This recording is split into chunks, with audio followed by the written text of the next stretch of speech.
شاع في المغرب أنه بلد الأضرحة والمزارات وبلاد الأولياء الصالحين اللي معروفين بالزهد والصلاح والعلم والفلاح.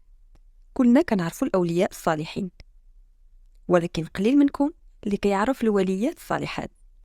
الوليات الصالحات سلسلة رمضانية اللي غادي ترافقكم طيلة شهر رمضان المبارك باش نتعرفوا معكم على بعض الوليات الصالحات في مدينة مراكش.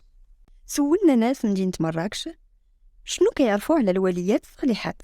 كاين لاله فاطمه الزهراء حدا الكتبيه مرابطين. لاله فاطمه الزهراء كنعرف لاله رقيه، هي اللي عرفت. هادشي خلى لنا والدينا وتنزورهم.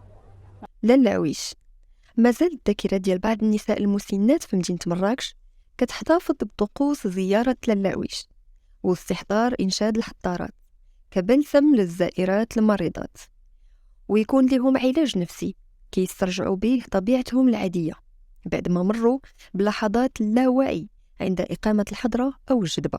لاله عويش بدات قصتها في مراكش بعد ما جات من سبتة هروبا من بطش الزوج ديالها اللي حسب الروايات الشفوية أنه كان مدمن وكان كيمنعها من ممارسة الزهد والتصوف. عاشت لاله عويش في نهاية القرن التاسع عشر وبداية القرن العشرين، وحظات برعاية خاصة من صدر الأعظم محمد المقري، وقيل أن بنت رقية كانت من مريدي الولية لاله عويش.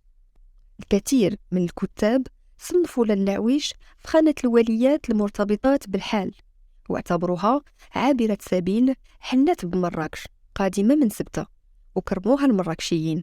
من بعد تحولت من متصوفة زاهدة إلى مروضة للجن، وزاد من شهرتها عناية القصر السلطاني بها فهد المولاي عبد العزيز ومولاي يوسف.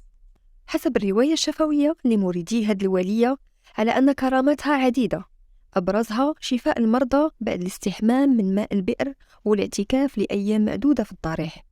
وترى فئة من الناس أن لاله عويش كتحكم 4 ملوك من الجن، ولعل ارتباطها بالسلطة على الكائنات الجنية حول ضريحها إلى مزار لهواة الحضرة على غرار ما يقام في ضريح زميلتها في صرع الجن وجارتها لاله رقية.